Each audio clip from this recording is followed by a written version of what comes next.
Right. Hello, YouTube. This is Rudy Davis again. I set my egg timer. I know I don't see a lot of people using egg timers, but it helps me out quite a bit. When that thing goes off, it tells me to shut up, and I don't have to keep track of watching the screen over and over again, although I might look over my egg timer from time to time. But in any event, I'm going to try to make a video on Ayn Rand. Probably the correct pronunciation is Ayn. I'll try to stick with that as best I can.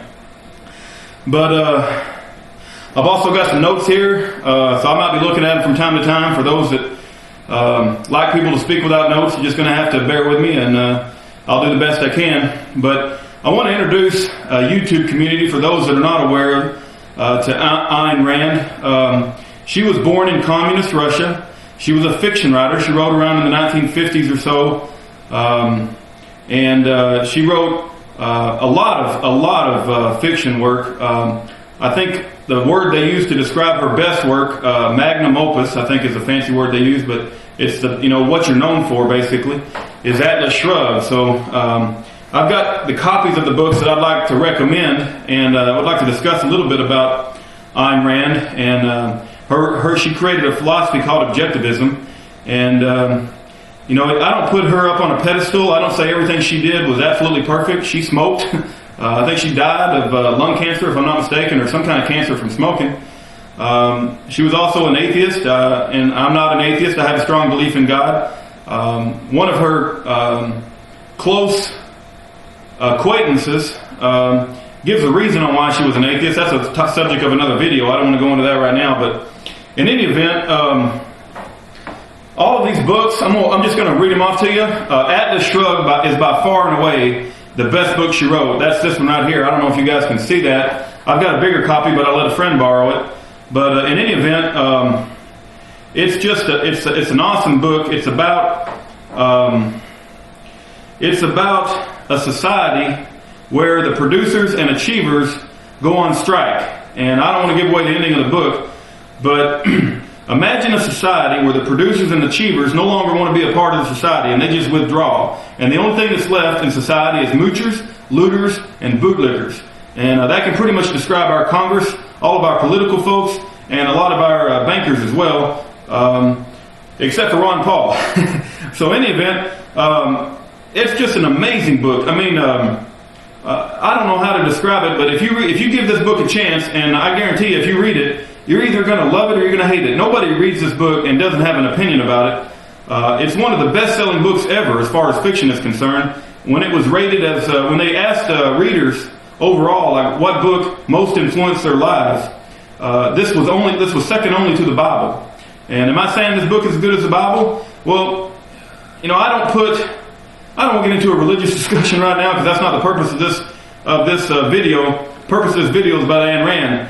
But I'll just say that this is a very, very good book. It discusses, how to make up decisions for yourself, to take personal responsibility, that you are, responsible for your life. You are responsible for your ethics. And it's just an incredible book that describes the story of a society on, what happens when the producers and achievers decide not to participate in the game anymore. And given that Ayn Rand came from a communist society and knows that extremely well, and knows the evils of communism, which I think a lot of people in America do not know the evils of communism, nor do they know the evils of socialism. It has an incredible impact, I think, on anybody who reads it. You're going to love it or hate it. I, for one, loved it. I think I've even heard a rumor that what's the two stars nowadays, the famous ones, Brad Pitt and Angelina Jolie. They're going to make a movie on this. So that'll probably be coming out in a few years, and everybody in the world will be reading it then. But if you read the book now, you're going to enjoy the movie better, I'm sure. So in any event, let's move on. Let me also recommend The Fountainhead. I think a lot of people have to read this in high school. I don't know if they do nowadays. But The Fountainhead is also a book about being independent, about living in a world where those around you are moochers and looters and bootlickers, and you have to make up your own mind. You have to stick by your guns, and even at the cost of a financial peril, and even at the cost of social rank, it's better to stick by your guns and to be independently minded and not be a follower of everything that's going on today. So The Fountainhead, I give a big thumbs up. We the Living. Let's talk about We the Living. That's another wonderful book.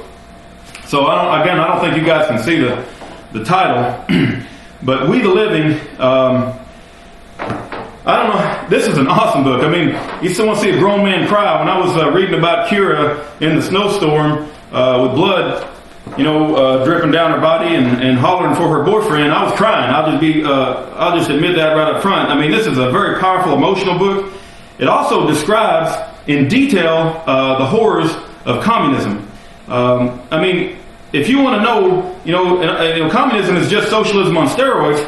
But if you want to know what communism is all about and how evil that system is, this book drives that home as clear as you can possibly drive it home. And I just recommend this strongly for anybody. Plus, it's an excellent story of the perseverance of the human spirit, and it also shares some examples about when a system is corrupt, that good men don't necessarily stay good.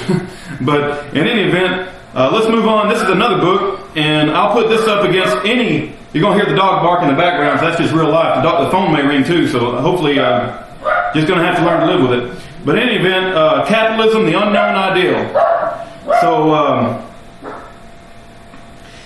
this book defends capitalism. You're going to hear like the Rush Limbaughs of the world, the Sean Hannitys.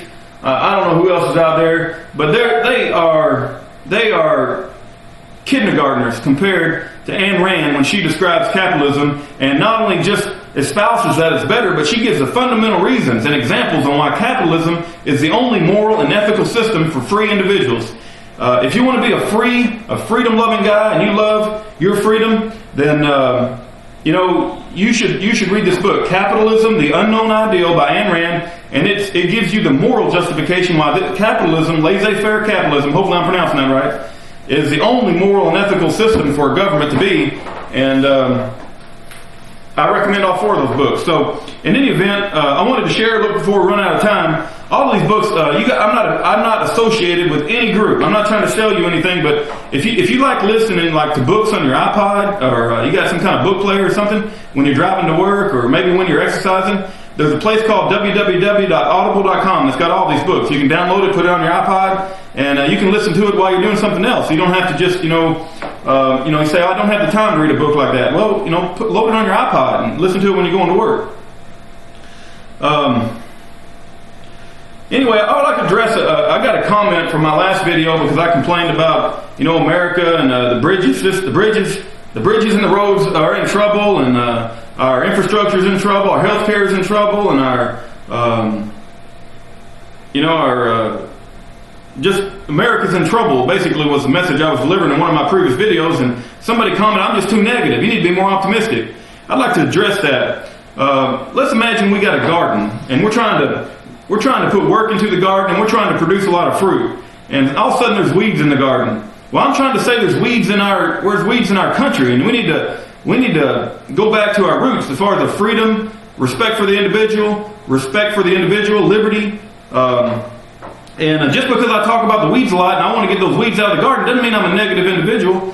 I love my country. I think it's the greatest country on the planet. But let's draw an example about that garden. You got one person who's standing on the side and ain't doing anything. He ain't picking no weeds. He ain't planting any seeds. He's not growing any hoes. He's just saying, ain't that a wonderful garden? That's the best garden I ever seen. I love that garden. Man, we got the best garden. And the other guy's trying to do something. He's trying to pull the weeds out. He's trying to roll the hoe. He's trying to plant the seeds. He's trying to keep the thing watered. And I would tell you, and he's complaining the whole time, like, we need some help. There's a lot more weeds than just for one guy. And I would put that one guy as Ron Paul. We got to help out Ron Paul. But who's the guy being negative and who's the guy being an idiot, right? So I would say that just because we try to complain or just because we try to raise some issues, I'm going to run out of time. I'm going to try to make a second video. Thank you.